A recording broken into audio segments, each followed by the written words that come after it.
धाकड़ खबर, बेखौफजुमा, बेबाक अंदाज। धाकड़ खबर में आपका स्वागत है। मैं आपके साथ हूं अकरम रईस खान। वैश्विक हलचल, जी हां, वैश्विक हलचल का वो ताजा बुलेटिन लेकर एक बार फिर से आपके सामने हाजिर हो चुके हैं, जिसमें बात करते हैं देश दुनिया ही नहीं, गाजा, फिलिस्तीन, इजराइल, ईरान, लेबनान, सीरिया, रूस और यूक्रेन की खास तौर पर, और इसके अलावा बहुत सारी रोचक और मनोरंजक खबरों से भी आपको कराते हैं रूबरू, क्योंकि हमारे साथ जुड़ जाते हैं इन तमाम पहलुओं पर बात करने के लिए कृष्णकांत जी, यानी के जी, जो भारतीय वायुसेना के रिटायर्ड ऑफिसर हैं, जियो पॉलिटिक्स पर वाकई में अपनी पैनी ही नहीं गहरी नजर भी रखते हैं। बहुत शुक्रिया सर वक्त देने के लिए। थैंक यू मिस्टर अकरम। प्रधानमंत्री नरेंद्र मोदी को घाना का सर्वोच्च सम्मान दिया गया, 21 तोपों से सलामी दी गई है उनके लिए। हरे रामा हरे कृष्णा वहां पर गाया गया है। न जाने मीडिया क्या क्या बता रहा है, लेकिन उस खबर पर गुलाटी मार जा रहा है जो आ रही है माली से, जहां 3 भारतीयों को किडनैप कर लिया गया है सर। 3 भारतीयों को किडनैप कर लिया गया, अभी तुरंत का न्यूज था, वही मैं देख भी रहा था। और आश्चर्य यह है कि ये लोग वहां काम करने गए हैं भारत छोड़ के। माली, बुर्किना फासो, ये सब तो माना जाता है कि दुनिया के सबसे गरीब देश है जहां तक जनता की बात है। धरती के नीचे वो गरीब बिल्कुल नहीं है। बहुत सारी संपदाएं हैं उनके पास, लेकिन उसका इस्तेमाल दूसरे देशों के जो साम्राज्यवादी ताकतें हैं वो करती हैं, चाहे अमेरिका हो, फ्रांस हो, दूसरे हो। और जहां तक आप हमारे देश के प्रधानमंत्री की बात कर रहे हैं, क्या इज्जत दिया जा रहा है, नहीं दिया जा रहा है, इसकी हम बातें ना करें। हम यह करें कि हमारे भारत साथ साथ पूरे दुनिया भर के मेहनतकश जनता को, मजदूरों को, किसानों को क्या मिल रहा है। हमारे तथाकथित प्रतिनिधियों को जो भी मिल रहा है, चाहे वो ट्रंप हो, चाहे नेतान्याहू हो, या कहीं के भी कोई हो, उनको बहुत कुछ मिल रहा है। उनके पैसे बढ़ रहे हैं। जो पूंजीपति हैं वह दुगुना तिगुना धनी होते जा रहे हैं, जो हमारे जीडीपी में जुट रहा है। लेकिन हमें क्या मिल रहा है? यानी हम जब बात करें तो हम उस वर्ग की बात करें जिसके लिए हम बातचीत कर रहे हैं, जिसके लिए हम वीडियो बना रहे हैं, जिसके लिए हम संघर्ष कर रहे हैं। और जितना ही हमारा दूसरा वर्ग जो हम पर आश्रित है, लेकिन हम पर राजनीति कर रहा है, हम पर दबाव डाल रहा है, हम पर सत्ता कब्जा किए हुए है, वो जितना ही मजबूत होता हम उतना ही कमजोर होते जाते हैं। जी। लेकिन मैं उनकी मजबूती पर तो बात करूंगा ना सर। जब 56 इंच का सीना फुला के दिखा रहे हैं कि विश्व गुरु बन गए हैं, तो आखिर कैसे हिम्मत हो रही है माली जैसे देश में हमारे लोगों को किडनैप करने की। देखिए, जहां तक हम लोगों की बात है, हम लोग एक खास वर्ग की हितैषी ही नहीं बल्कि उसके साथ काम करते हैं। और उसके हिस्सा है, वह है हमारे भारत के मजदूर वर्ग, किसान, और पूरे दुनिया भर के मजदूर वर्ग, किसान, जिसे हम सर्वहारा वर्ग भी कह सकते हैं। तो हमारे सत्ताधारी जिस रूप में भी हो, उनका इंटरेस्ट, उनका लक्ष्य बिल्कुल उसके विरोध में जाता है जो हमारे पक्ष में है। हम्म। जैसे बकरा और शेर, या बगरा और गीदड़।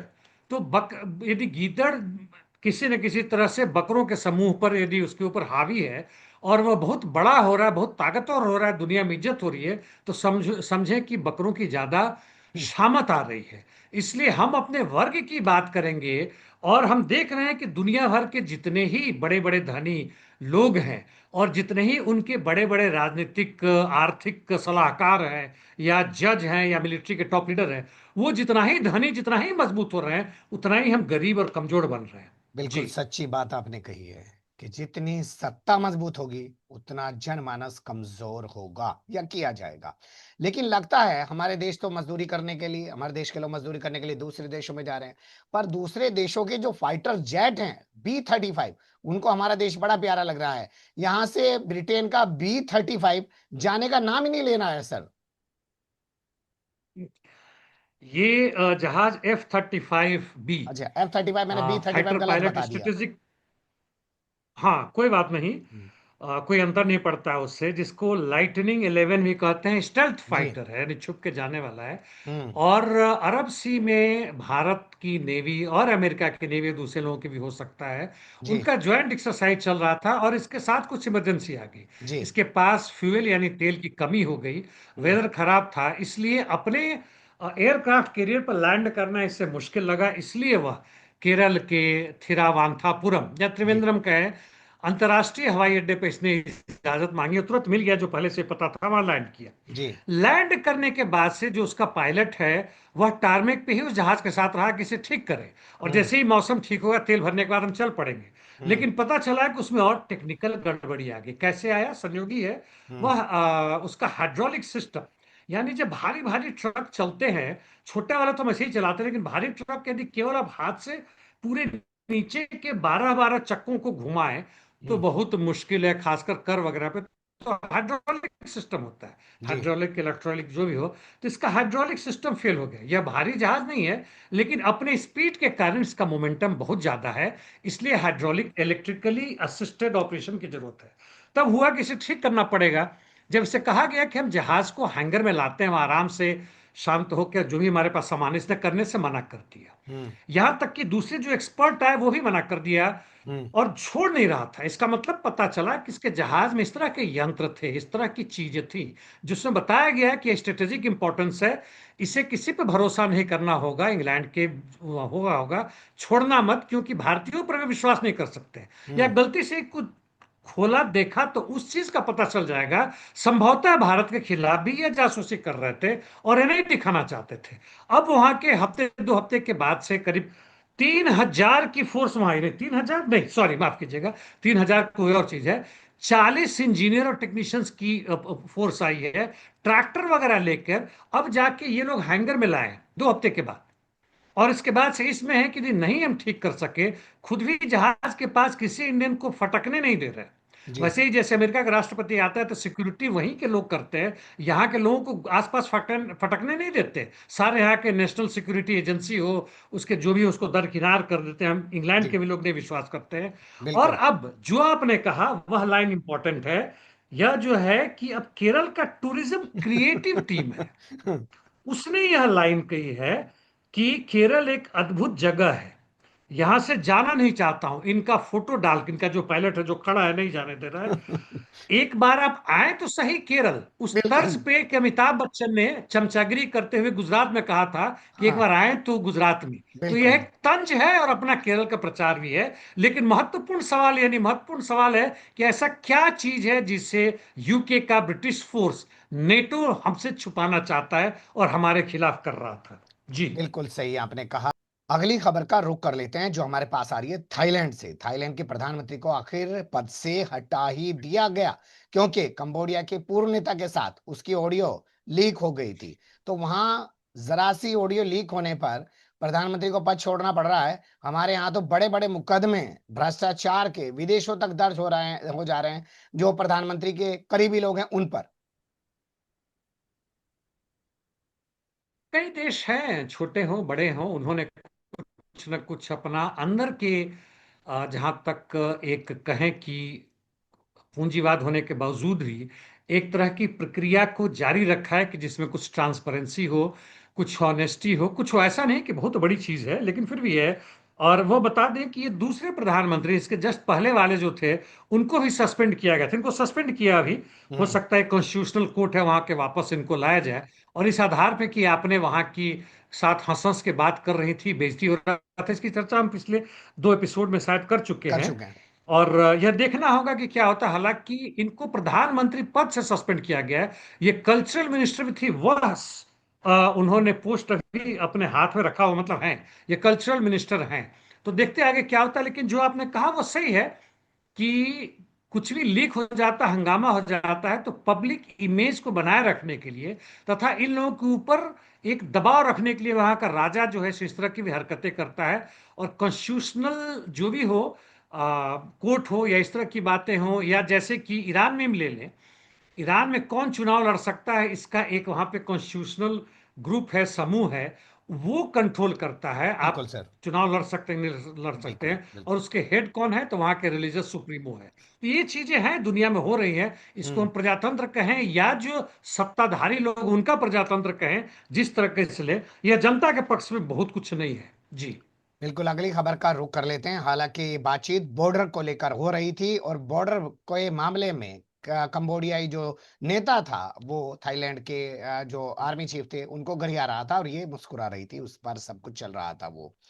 यूएन के जो मानवाधिकार संगठन है, उनके प्रमुख से वेनेजुएला को क्या दिक्कत है सर? ये प्रमुख लोग हैं, ये निश्चित रूप से अमेरिका इसराइल के चमचे और कुछ नहीं है। वैसे ही जैसे कि हमने आईएईए की चीफ की बात की, हालांकि अब उनको पार्लियामेंट से पास होने के बाद से अंततः ईरान के राष्ट्रपति ने बिल्कुल खारिज कर दिया कि आपका कोई अधिकार नहीं बनता है कि आप या आपके यंत्र या आपके लोग आके हमारे देश के अंदर में करें, और जो भी उनका यंत्र है उनको भी खारिज कर दिया जाएगा, हटा दिया जाएगा। तो ये जबरदस्ती शोर मचा रहे हैं बाहर से, और एक इन्होंने रिपोर्ट दिया इस साल के जनवरी फरवरी में जब भी हो, और उसमें यह कहा है, नहीं हाल फिलहाल में ही दिया है, पिछले महीने ही दिया है।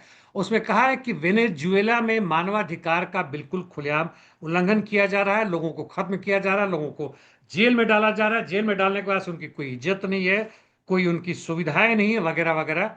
तो वेनेजुएला ने कहा है कि तब आप हमारे लिए कोई मायने नहीं रखते, आपको हम आपके सब अधिकारों को, सब चीजों को खत्म करते हैं, हम आपकी बात मानने के लिए तैयार नहीं हैं, आप अवांछित घोषित कर दिया गया। यानी एक तरह से परसोना नॉन ग्राटा, जो बेसिकली कई दो देशों के बीच में यदि संघर्ष की स्थिति होती है तो एक जी, दूसरे के एम्बेसडर के अगेंस्ट में इस शब्द का इस्तेमाल हमने सुना हुआ है कि तुम हमारे लिए कोई नहीं रहे, 24 घंटे 48 घंटा दिया जाता है, यहाँ बिल्कुल। से भाग लो नहीं तो उठाकर हम जेल में ही बंद कर देंगे। जो भी तुमको सुविधाएं दी जा रही थी कि तुम्हारे खिलाफ कोई केस नहीं होगा, वह खत्म कर दिया गया है। जी। वक्त का थोड़ा तकाजा है, लेकिन फिर भी मैं चाहता हूं इस सवाल पर थोड़ा सा और बातचीत की जाए। क्या बेहतर ना होगा कि हम, यानी कि जो हमारी यूएन की संस्थाएं हैं, उनको मजबूत करने का काम करें, या हर देश अपने हिसाब से डिसाइड कर ले कि भाई मैं तो इनके खिलाफ कार्रवाई करूंगा, तुम मेरे खिलाफ तो ये बोले हो, दूसरे के खिलाफ क्यों नहीं बोले हो? देखिए, यूएनओ जब बना था और फर्स्ट वर्ल्ड वॉर के समय उसके पहले का भी जो था यूनाइटेड नेशंस या जो भी यूनियन ऑफ नेशनल लीग्स करके जो था, नाम चेक कर लेंगे हमारे साथी लोग, और उसके सेकेंड वर्ल्ड वॉर के बाद से यूनाइटेड नेशन ऑर्गेनाइजेशन बना, और बहुत सारे अंतर्राष्ट्रीय नियम बने, और खासकर उनके नियमों का पालन तब तक होता रहा, हालांकि उस समय भी यूएसए वगैरह बदमाशी करते रहे हैं, जब तक यूएसएसआर सही ढंग में एक समाजवादी देश था। यानी जब तक स्टालिन जीवित थे, बाद में धीमे धीमे उसको खत्म किया जाने लगा। और अब 1990 91 के बाद से जब यूएसआर का जो भी था वो खत्म हो गया, और जो भी उनके देश थे उनमें हर जगह नेटो कहीं ना कहीं से घुस गया। उदाहरण के लिए अजरबैजान, कहने के लिए रूस का पड़ोसी है, रूस का साथ है, सीआईएस के साथ है, लेकिन अब वह एक हब सेंटर बन गया टेररिज्म का, जिसमें अमेरिका, इंग्लैंड और इसराइल, इन तीनों देशों के बाद से वही होते हैं जहां से कि आईएसआईएस की ट्रेनिंग और बॉम्ब वगैरह, चाहे वो पाकिस्तान हो, ईरान हो, जहां भी हो, हम्म, वहां भेजे जाते हैं, और उनका प्रशिक्षण केंद्र बन गया है। तो ठीक है। ये सब चीज होने के बाद से अब पूरे देशों में भी देखें, अंतर्राष्ट्रीय स्तर पर देखें, चाहे वो संविधान हो, चाहे जुडिशरी हो, चाहे आईसीजे हो, चाहे किसी भी सुप्रीम कोर्ट का चीफ जस्टिस हो, अब कोई मायने नहीं रह गया कौन किसके साथ घुसा हुआ है। एक दो अपवाद हो सकता है, हम्म। लेकिन वह भी उसी फ्रेमवर्क में काम करता है जहां तक कि पूंजी के हित के वह खिलाफ नहीं जाता है। जी। बिल्कुल आप सही कह रहे हैं, और अगली खबरों का रुख कर लेते हैं। जो बड़ा अपडेट है वो ईरान से। क्या वाकई में ईरान स्टेट ऑफ हॉर्मुज में जो बारूदी सुरंगें बिछाने जा रहा था? ये खबर बहुत जबरदस्त रूप से हर जगह आ रहा है, मीडिया, सोशल मीडिया पे, हालांकि उसका कंफर्मेशन मैंने कहीं देखा नहीं, कम से कम ईरान की तरफ से, लेकिन इसकी संभावना है कि वो लोग कर रहे थे। और यदि लड़ाई कुछ दिन और आगे चलता तो ये लोग वहां पे बारूद यानी समुद्र के नीचे जो बिछाते हैं वो कर लेते। और इसके साथ यमन के हुतियों ने तो अनाउंस कर ही दिया था कि वह रेड सी सब नहीं आने देंगे। तो पूरा का पूरा मिडिल ईस्ट में जो भी जा रहा था, मतलब जी, जो शिपिंग चल रहा था, और इसराइल के लिए हो या अमेरिकी जहाजों के लिए हो, उसको रोकने की पूरी कोशिश की जा रही थी। और इसीलिए अमेरिका की हड़बड़ाहट केवल इसी नहीं था कि इसराइल के महत्वपूर्ण ठिकानों पर बमबारी हो रही थी, उसका जो आयरन ड्रोम था उसकी बेइज्जती हो चुकी थी, बिल्कुल। Patriot surface to air missile की बेइज्जती हो रही थी, हम्म। बल्कि ये भी कि पूरे के पूरे दुनिया में एक जो उसका सिस्टम था पूरे लॉजिस्टिक का, जो इन क्षेत्रों से होके जाता था, वो पूरे ध्वस्त होने की, कम से कम 70-80% तो बर्बादी हो जाता है। हम्म। और ट्रंप का जो सपना है कि मेक अमेरिका ग्रेट, मतलब हम कुछ चंद पूंजीपति इन 4 साल में अपने धनों का दुगुना तिगुना कर लें, वह ध्वस्त होता नजर आ रहा था। और ये कारण थे कि इनको मजबूरी में भी यह लोग शांति समझौता के लिए अंडरहैंड से तैयार हुए। तो इसमें सच्चाई है, लेकिन कहां तक है, कितने हद तक करते, यह डिटेल अभी हमारे सामने चलिए, नहीं आया है जी। अब ट्रंप महान की बात कर लेते हैं। और पहला जो अपडेट है ट्रंप महान के हवाले से वो ये है कि उन्होंने यूक्रेन के लिए हथियारों की खेप रोक दी है, और जो रूस है वो स्वागत कर रहा है। रूस का स्वागत तो खैर ऊपरी तौर से है, शुरुआती दौर में भी जब ट्रंप आया था तो उन्होंने रोका था। और अभी कारण बताते हैं कि डिफेंस मिनिस्ट्री की तरफ से कमीशन बनाया गया था कि चेक करो कि हमारे पास क्या है, स्पेशली जो ईरान और इसराइल के वॉर के कारण हुआ। और उन्होंने देखा कि बहुत सारा पेट्रियट मिसाइल, जैसे surface to air to air missiles AIM-7 और दूसरे तरह के थे, इनके पास बहुत कम हो गए। यानी अचानक कहीं और युद्ध होता है या मिडिल ईस्ट में कुछ और भड़कता है तो इनके पास बचा नहीं है। तो इन्होंने सस्पेंड किया है टेम्परली, ना कि कहें कि यूक्रेन के खिलाफ कुछ कार्रवाई की, ऐसा नहीं है। वो फिर जमा जब हो जाएगा, इनके वॉर इंडस्ट्रीज फिर से सफिशिएंट पैदा करने लगेंगे तो फिर देना शुरू करेंगे। लेकिन इसके कारण जो महत्वपूर्ण चीज हुआ है, केवल जी, एयर डिफेंस और मिसाइल नहीं, जो बारूद है खासकर इनके तोप और टैंक के लिए, बारूदों की भारी कमी आ गई है। यानी ग्राउंड पर 1,000 से अधिक किलोमीटर पे जो मारपीट चल रहा है, लड़ाई हो रहा है, मारपीट सही सब नहीं है, जो लड़ाई चल रहा है उसमें यूक्रेन बहुत कमजोर पड़ेगा और रूसी सैनिक फिर बड़ी तेजी से बढ़ना शुरू करेंगे। अभी वो 20 से 25 किलोमीटर स्क्वायर किलोमीटर हर रोज क्षेत्र ले रहे हैं यूक्रेन से, वो संभवतः बढ़ के 50 के आसपास पहुंच जाए जी। कल जिस बिल के पास होने पर, जिस विधेयक के पास होने पर ट्रंप जश्न सा मना रहे थे, लगता है वो अब जाकर कांग्रेस में अटक गया है, और उसको अटकाने का काम उन रिपब्लिकन्स ने किया है जो उन्हीं की पार्टी के सांसद हैं। क्या वो मस्क के दबाव में ये कर रहे हैं? क्योंकि कल ही ट्रंप ने मस्क को धमकी दे दी थी कि अगर मैंने सब्सिडी बंद कर दी तो तुझे भैया वापस साउथ कोरिया भागना पड़ेगा। ये धमकी तो दे रहे हैं, साउथ कोरिया ने, साउथ अफ्रीका। अच्छा, तो ठीक। धमकी तो, हाँ, धमकी तो दे ही रहे हैं, तो खैर वो अलग बात है। मुख्य चीज ये है कि ये तथाकथित रूप से जो वन बिग ब्यूटीफुल बिल, हाँ। BBB जो है, यह ऐसे समय में बन रहा है जबकि 50 वर्षों में US डॉलर बहुत कमजोर हुआ है, स्पेशली यूरोपियन यूनियन के यूरो का जो वहाँ मॉनेटरी सिस्टम है उसके। और इसके कारण इनका दूसरा चीज ये है कि जो ट्रेड एंड टैरिफ में जो इन्होंने किया है ट्रम्प में, इसके कारण भी इनके सामानों की बिक्री, भले ही कई देश झुक गए हैं यूरोपियन यूनियन में जिसमें एक शामिल है, यहाँ तक कि वियतनाम भी शामिल है, इसराइल, भारत तो खैर है ही है, बुरी तरह से झुक गए हैं। और विरोध का कारण है कि दो चीज है, इन्होंने जो पैसा रोकने की कोशिश के बावजूद भी जो खर्च कर रहे हैं, हम्म। उसमें 3 ट्रिलियन और नेशनल डेट आएगा, जी। यानी कर्ज आ जाएगा। एक तो वह बहुत बड़ा चीज है। दूसरे, जो मेडिकल फैसिलिटीज मिल रही थी 1960 के बाद से पहली बार है कि इतना भारी रूप में खत्म किया गया। भारत में भी हो रहा है, वहां भी हो रहा है। और 17 मिलियन यानी करीब 1.25 करोड़ जनता को वहां पर ये फैसिलिटीज नहीं मिलेगी। जो न्यूट्रिशन दिया जाता था माँ बच्चों को, वह भी खत्म हो जाएगा। और ये सब मिलाकर देखें तो अब इनको लग रहा है कि इनका जो आधार था जनता के बीच में, ये जो जी। MP member of parliament, senator जो भी है, वह कमजोर होता जा रहा है। और इसी कारण उसके 4 रिपब्लिकन सेनेटर्स या member of parliament, law hmm. Maker जो भी आप बोले, कोई अंतर नहीं पड़ता है, वो लोग भड़क गए कि भाई तुम तो फिर से राष्ट्रपति बनो ना बनो, हम्म। हमारा आगे का भविष्य अंधकारमय हो गया है। इतना बता दूं कि जो पिछले में हुआ था, वह 50 वोट पक्ष में 50 विपक्ष में पड़ा था। हम्म। लेकिन अंतिम समय में उनका जो वाइस प्रेसिडेंट है, उन्होंने वोट दिया, JD वांस ने, इसलिए 50 के मुकाबले में 51 से वो जीत गया। चार यदि खिसक जाते हैं तो घट के 47 48 हो जाएगा, बिल पास नहीं होगा। और इस पर मुझे पक्का उम्मीद है कि एलॉन मस्क की बात कर रहे हैं, चाहे उनके कारण हुआ चाहे जो भी हो, वो अंदर ही अंदर बहुत खुश हो रहे होंगे बिल्कुल जी। सही बात है। अब रुक कर लेते हैं गाजा से जुड़ी खबरों का फटाफट।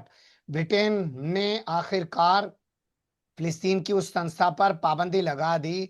संसदों ने वोटिंग कर दी जिसने उनके एयरबेस में घुस के स्प्रे कर दिया था। बड़ा ही घटिया है यह जो ग्रुप है, पैलेस्टीन एक्शन ग्रुप। मुख्य रूप से ये फिलिस्तीनियों को, मतलब पैलेस्टीन की जनता को और गाजा के जनता के पक्ष में है, इनकी स्वतंत्रता की मांग करते हैं और कहते हैं कि युद्ध बंद करो। ये कहते हैं कि उनको जो मानवीय सहायता है उनको जाने दो, ये सब कर रहे हैं। और इसको एक टेररिस्ट करके 2000 टेररिस्ट एक्ट ग्रुप है 2000 का, यानी आज से 20-25 वर्ष पुराना है। उसमें इनको शामिल किया गया है, यानी ये लोग टेररिस्ट है। यदि ये लोग उसके तहत पकड़े जाते हैं तो उनको 20 वर्ष की सजा होगी। और ये अंदाजा लगाइए कि तथाकथित रूप से ये लेबर पार्टी और ये सब मिला के जो टूरिस्ट के थे तो बहुत खुशी थे। 385 लोगों ने यस में दिया कि हाँ इसको टेररिस्ट ग्रुप किया जाए, केवल 26 लोगों ने इसका विरोध किया। हम्म। और ये बड़ी शर्मनाक, केवल यूके गवर्नमेंट के लिए नहीं, वह तो चाह ही रही है, वह तो है ही जियोनिस्ट रिजीम के लिए। यह हम्म। वहां के जनता के लिए है, मजदूर वर्ग के लिए है कि देखो जिसको तुमने चुना है हम्म। वह तकरीबन 90 से 95% लोग तुम्हें धोखा देकर और उन दुश्मनों के साथ चले गए हैं जो तुम्हारे खिलाफ हैं। तुम्हारे अंदर का जो मेडिकल सिस्टम है उसको ट्रम्प खरीद के उसको खत्म करना चाहता है, उसको बर्बाद करना चाहता है, जैसे बिल्कुल। अपने यहाँ खुद कर रहा है। और तुम उन्हीं के साथ कर रहे हो। तुम अपने वर्ग के हित को ना समझ के दुश्मन के वर्ग के साथ जा रहे हो। तुम्हारे लिए शर्मनाक नहीं, तुम्हारी मूर्खता को उजागर करता है। बिल्कुल जी। आपने सही कहा। वैसे इस ग्रुप को बताया जा रहा है, इसलिए भी टारगेट किया जा रहा है क्योंकि इसने कर्जी कोर्ट में दाखिल कर दी थी कि हमास को जो आतंकी संगठन घोषित कर रखा है ब्रिटेन में, कभी उसने ब्रिटेन के अंदर ऐसी कोई वारदात तो की नहीं है, उस पर से वो पाबंदी हटाई जाए, ब्रिटेन के लोगों को कोई नुकसान भी नहीं पहुंचाए, ये दलील भी दी गई थी। खैर, अब कहा जा रहा है अमेरिकियों के जरिए कि भैया वो B2 स्टील्थ बॉम्बर इसराइल को दे दो और वो बंकर बस्टर बम इसराइल को दे दो, ताकि वो उनका फिलिस्तीन के और ईरान के साथ साथ यमन में भी इस्तेमाल कर सके। अब देखिए, ये मतलब यहाँ के दोनों पार्टी के एक एक करके उन्होंने इसको बिल को लाया है। डेमोक्रेट्स का एक है और रिपब्लिकन का एक है, कि जो आपने कहा। और खासकर बंकर बस्टर, यानी इनका करीब 30,000 पाउंड। पाउंड का जो होगा, बम होगा। जी। और वो जाके मारता है तो अंदर नीचे 200-250 फीट तक करे। और बहाना कर रहे हैं कि ईरान के जो नीचे है उसको हम मारेंगे और उसका जो न्यूक्लियर फैसिलिटी उसको बर्बाद करेंगे। मुख्य मुद्दा उससे अलग होके है कि पूरे लेबनान में, जी। पूरे गाजा पट्टी में और जहां भी इनका है, जिसके अंदर सुरंग बना के हमास के लोग छुपे हुए हैं। कल इन्होंने फिर, इसके साथ संयोग नहीं है, मैंने दो की चर्चा कर ली है, कि फिर से इन्होंने आक्रमण किया और कई इजरायली सैनिकों को मार दिया और घायल कर दिया। इसराइल में बिल्कुल। एक दहशत है उनके सैनिकों में कि पता नहीं कहां से निकल के आ जाए।